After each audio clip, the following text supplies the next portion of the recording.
तर हे हिंडनबर्ग प्रकरण नेमकं काय आहे पाहूयात।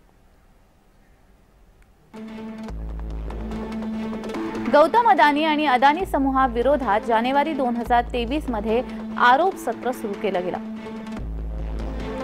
हिंडनबर्ग कडून अदानी समूहावर अनियमिततेचे आरोप करण्यात आले।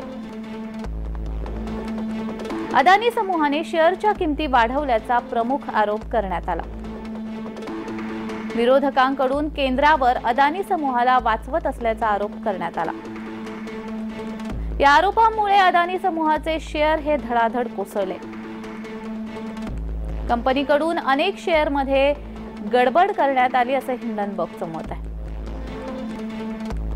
कंपनीचे बाजारातील भांडवल 150 अब्ज डॉलरने घसरले। त्यानंतर हे प्रकरण सर्वोच्च न्यायालयामध्ये पोहोचले।